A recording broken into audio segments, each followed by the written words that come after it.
Buenas tardes a todas y todos. Hoy vamos a trabajar sobre un capítulo del libro Crítica de las razones de educar, temas de filosofías de la educación de Carlos Cuyen. El capítulo que elegimos es aquel que habla de la escuela como vigencia de lo público en la crisis del Estado. Para Cuyen, en esta ya largamente discutida crisis del Estado, lo que verdaderamente está en cuestión, según su mirada, es la crisis de la cosa pública, es decir, de cómo se concreta la articulación entre la sociedad civil y el Estado. Pues Cuyen nos recuerda que precisamente esa articulación entre sociedad civil y Estado, la modulación que adquiere, es lo que define el espacio público. Y aquí lo importante, él también plantea que uno de los campos decisivos para la suerte de esa articulación es ni más ni menos que la educación. Hemos estudiado en la cátedra que la sociedad institucionaliza los procesos educativos para poder asignar responsabilidades y recursos como una forma de asegurar niveles requeridos de educación y además para poder influirlos de alguna manera. Y es la escuela, fundamentalmente, la institución social de los procesos educativos. Estos procesos consisten en formas de producción, circulación y apropiación de saberes. Cuyen dirá producción, distribución y apropiación de sentidos y significados que constituyen la red semántica y lógica de lo público. La escuela es la institucionalización social de la circulación de saberes legitimados. ¿Y cuál es, para Cuyen, el principal criterio de legitimación de esos saberes? Uno de ellos es el carácter público. Entonces, para la escuela, aún en medio de la crisis, no puede dejar de definirse como el lugar de vigencia de lo público, en tanto espacio de valoración de saberes legitimados. Un saber es público además cuando está destinado a todos, cuando cualquiera puede adquirirlo, y la escuela es el espacio institucionalizado donde hacerlo. Cada tiempo histórico ha tenido su espacio de normalización, su alcance de lo que se considera público y de lo que no en cada etapa, y que por consiguiente marcarían el límite de hasta dónde llega lo universal. Para la modernidad, lo universal común a todos y todas se definió alrededor de la razón, pero no todos tenían acceso a esa razón.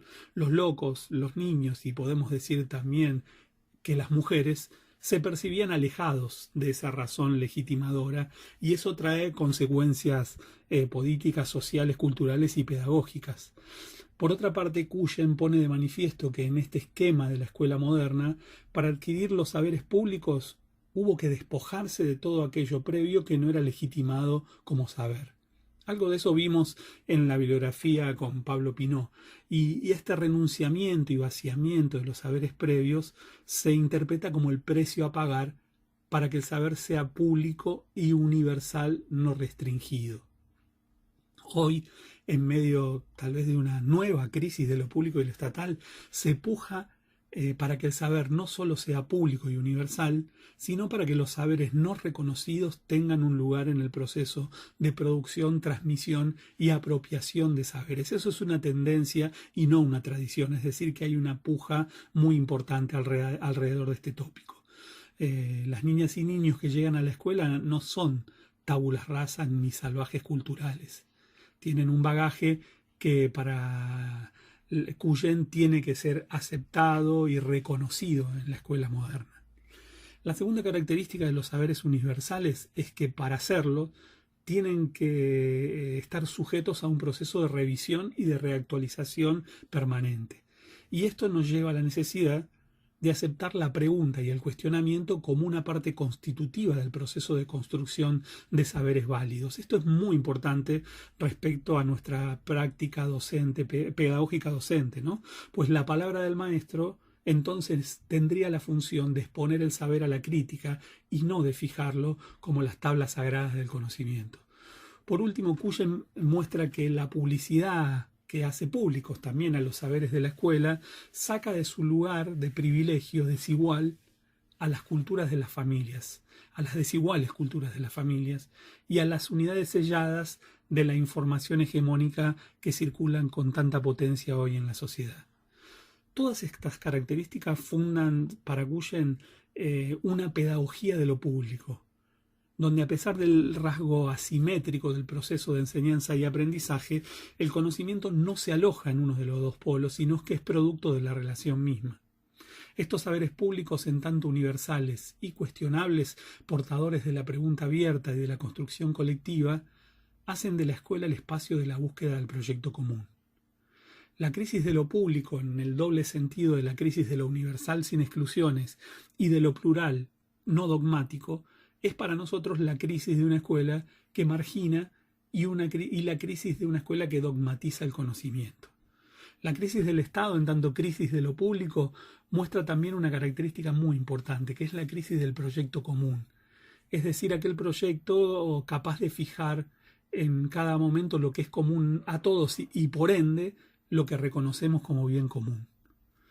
Cuyen nos advierte que el reconocimiento de la igualdad de oportunidades y del progreso continuo que caracterizan a la sociedad moderna no alcanzan para la construcción de lo público, pues es necesaria también la construcción, dirá él, de la justicia social. Por eso la crisis de la escuela, como así también la crisis del Estado, son crisis éticas, pues la equidad y la libertad son condiciones indispensables para la construcción de lo público, pero lo público empieza recién cuando con esa equidad y con esa libertad se empieza a construir lo común. La escuela como pervivencia de lo público es el espacio de enseñanza de lo común, pero también de lo justo. Los saberes son públicos, dirá Cuyen, es decir, universales, cuando procuran liberar a las personas de todas las violencias, pero esa liberación de lo que atenta contra la libertad y la equidad es justamente el poder constituir lo común. Entonces, acá podemos mostrar otro rasgo distintivo, importantísimo de este texto. No es verdad, según estas premisas, que los saberes tengan que ser neutros. Tienen que ser públicos, en tanto universales, en tanto históricos e en tanto interesados en el bien común. Los conocimientos son saberes sociales históricamente determinados, como vimos en esta cátedra, y se conjugan siempre, dirá Cuyen, en plural. La escuela asume ese desafío cuando genera un proyecto institucional que se propone integrar sin excluir, cuando se propone construir espacios solidarios para el aprendizaje, visibilizando la relación asimétrica, pero no por eso estamentaria, del hecho educativo. Es decir, en síntesis, cuando se propone viabilizar un espacio educativo común. Por eso cuando hoy hay un discurso que propone hacer más eficaz el sistema educativo y se identifica esta acción con adelgazar su carácter público y reforzar las dinámicas privatistas, no podemos estar más en oposición, pues siguiendo a Cuyen, fortalecer la calidad educativa de la escuela, hacerla más eficaz, implica necesariamente acrecentar lo público que hay en ella.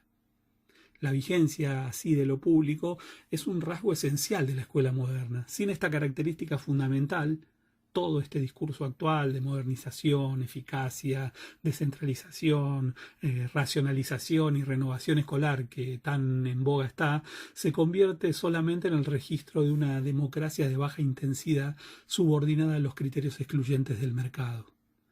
Si hay una crisis de la escuela, hay una crisis de la educación. Si hay una crisis de la educación, hay una crisis del Estado y de lo público. Y nuestra responsabilidad es repensar y redefinir colectivamente aquello que entendemos como universal, como histórico y como común. Es decir, ponerle marco aquí y ahora a lo público, evitando, dirá Cuyen, que cuaje el discurso que lo declara obsoleto. Esa responsabilidad se transita para el autor respetando los saberes previos y las diferencias y pluralizando los caminos para la construcción del conocimiento. Hasta aquí una reseña de este potente capítulo de la escuela como vigencia de lo público en la crisis del Estado, del libro Críticas de las razones para educar, temas de filosofía de la educación, de Carlos Cuyen.